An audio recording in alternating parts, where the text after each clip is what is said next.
Greetings, friends. It is I, Jake, once again, here to try my hand at teaching you a board game. Coincidentally, this one is also part of a larger franchise like the Century Eastern Wonders game. Now, one of the favorites at my table is a game by the name of Azul, where you're placing these clever little tiles. It's got a very nice tactile element where you're grabbing these nice, beefy, chunky tiles and placing them in very clever ways. And it's a game that I consider to be quite elegant in its simplicity, yet it really lacks for nothing. A lot of times you play a game and it's kind of like, well, if an expansion came along and did this, wouldn't that be cool? But this game really doesn't have that need. There's no, at the end of each game, it's just satisfying and you want to play another one and you've got time because it's not the longest game and it just feels good. Now, along comes Azul, Stained Glass of Sintra. Now, this is a standalone game, and I was rather curious to see how they could take a very clean game that Azul is and kind of reinvent it and see what sort of aspects of it are similar, what aspects are different. And so let's just jump right in because I want to play this game, and you need to know how to play it too. Now, to set up this game, you're first going to have a central area here that are filled with a number of what are called factory displays. Yet we just kind of call them coasters because, look at them. They're coasters. So depending on the number of players, you have a certain number of these tiles. A 4-player game is set up with 9, like you see here. In a 3-player game, you're going to take 2 away, play with 7. And in a 2-player game, you're just going to have 5. You're also going to put this clever little tower close by so that people will be dumping their tiles in this thing as kind of a discard. Now, each player is going to have a base upon which they start building their stained glass windows. Now, it's double-sided, and depending on the type of game you want to play, either the B side or the A side here makes for different game end scoring conditions. And we'll get to more of that in a second. Each player also gets a number of these column tiles, which they are going to shuffle up nice and thoroughly and place them randomly across each of the little peaks here. Now you'll notice that one of these columns actually is unique in that it has these 2 gray joker spaces, which could count for any color of your choosing. If you happen to deal that out randomly for your starting little display here, you'll want to flip that over so you don't start the game with that displayed.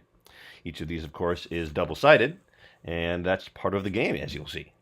Last little detail to include with the individual player setup is that they have a little figure here that's going to start on the leftmost column.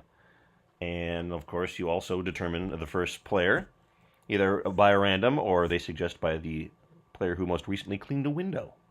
Now, the last element to be aware of before we start getting into a player turn, or how the game actually works, is the scoring board. Some things we'll need to set up. Of course, every player is going to have 2 little scoring bits, one of which will start in the 0 spot on this broken glass track. As you can see, the further down you go, the more negative points you get. Something to avoid. Don't break the glass. And then, of course, the score track here, starting on space 0 and going around the board as you score points.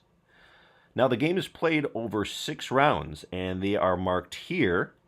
And the way that you start the game off is that you take one of each colored tile, and just like Azul the original, they have these very satisfying, very tactile, candy-like little tile pieces, that you take one of each, and you shuffle them all nice and good, and you randomly place them, one on each of the 2 through 6 spaces, like so. Now, how about this first space? Well, you reach into the giant, big, beautiful bag of all the rest of the tiles, draw one at random, and there you are. Look at that. Now we're ready for the final step of setup, which brings us back to the coaster spread. Here we have a 3-player game setup with the 7 tiles, and the final step of setup is that the first player, the one with the first player token here, next to their board, is going to do the good service of setting up these factory displays by reaching into the bag and grabbing 4 at random for each tile. And wham bam magic, we are ready to go. All right, so how does an actual turn work? Well, curiously enough, the first thing that the first player is going to consider is the factory displays here, and all these beautiful, colorful tiles, or little stained glass window pieces. Now, what you're going to do is choose a tile and grab some tiles of a particular color. You must grab all of them of that color, and those that are left over go into the middle. For instance, if I choose this tile and want to grab all the yellows, I do so. Again, I can't leave any of a particular color behind. I must take them all, and the remainder go in the middle. I then take the 2 tiles, or however many tiles you have in your possession, and decide how to place them on my player board. Now, there are a number of restrictions. First of all, remember this little figure guy. Well, you can only place the tiles that you have on a column that is below your figure guy or to the right. And of course, at the beginning of the game here, he starts on the far left, so the whole board is open to you. And you must place all of your tiles on a single column. There's no dispersing them out across multiple columns like this. You choose one, you commit to it, and you move your figure to whatever column you placed those pieces. For instance, let's place the yellow tiles on the yellow spaces, and therefore move our guy to that column. Now on the next turn, when we grab tiles, we're not going to be able to place any on either of these columns because our guy's here, and you can only place on his column or to the right. Additionally, let's bring this guy back here. If I wanted to place one of these yellow tiles here, I have one left over. Tragically, that one is considered broken. And if you remember on the scoring track up here, I would move my piece down one space down the broken glass track. That is something to avoid, but sometimes you can avoid grabbing tiles with a couple leftovers. One other thing to note is that in the event you do have some broken glass on your hands, you must always place as many pieces as possible. So you couldn't choose to, for whatever reason, omit both of these and have them both shatter for perhaps future planning or anything. If you can place on a column, you must. So there. Now you look to see if you've completed any columns. And of course, at the beginning of the game here, that's not going to be the case because we've just started. However, when that does become the case, we're going to start scoring some points and things are going to start happening. For instance, let's say some time has passed and turns have gone, and I acquire 2 more of these turquoise, and I place them thusly and thusly, thus completing this column. Now, a number of things will happen, all good and well for the player who achieved such a success. The first of which is we look to see if there are any colors which match the current round on the player board. And as you can see, we are in round 1. There is a tile covering it, and it is that matching turquoise color. So, fortunately for this player, they get to score 1 point for each tile that matches the round's particular color. 5-point bonus, not too shabby. Next, we clear the board, and the player chooses which tile they would like to move to their ultimate final player base display thing here. And they place it on the top. All the other pieces are discarded into the tower here. There they go. And then that particular column is flipped to its other side, giving you more goals, more tiles to lay as you continue the game. So you score points if they match the color of the round, and you also score points underneath here, and for every space to the right that happens to have tiles on its base area as well. So here it's our first one, we're only going to score 2 points. However, if we had had some sort of a setup like this, from farther on in the game, well, we would score 1 point for this one. Even though it has 2, we only score the value once. And score 1 more point for this. So this would have scored 4 additional points in addition to that 5, bringing 9 points to the board. Now, we kind of got ahead of ourselves a little bit there with all those examples in scoring, so let's bring it back to this first turn of player one here, of course signified by the fact that they have the player one token. Now that the player has taken the tiles from the central market, the factory tiles, or the factory coasters, as it were, they have placed the tiles and they have checked to see if they've scored. Again, it's the beginning of the game, so no. They now take their first player token and put it in the middle of the factory. And here we are. It can now commence with the next player's turn. The next player is going to have the same choice of choosing from one of these coasters, committing to a color, taking all of that color and placing it in their personal player's display. However, there's an additional turn now available to all players. Let's say this player goes, grabs two clears, puts the orange in the middle, and it's the third player's turn.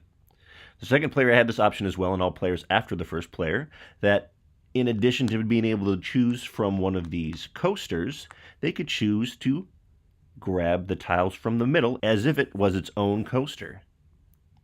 So let's say player 3 is after these oranges here in the middle. Again, they must take all of a particular color, but the first player to do so also takes the first player icon, meaning that they will go first in the following round.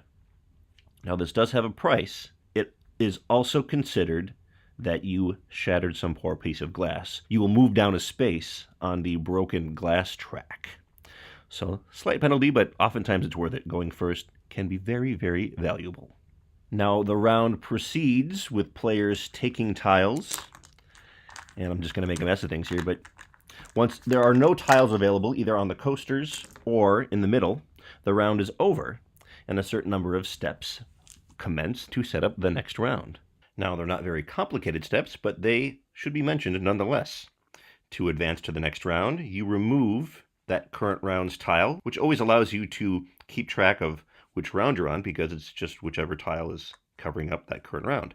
Moving on now, turquoise once again will be worth the bonus points when you complete your panes, but then for each following round, the colors will change. Until finally, the sixth round is done, and you commence with the final scoring.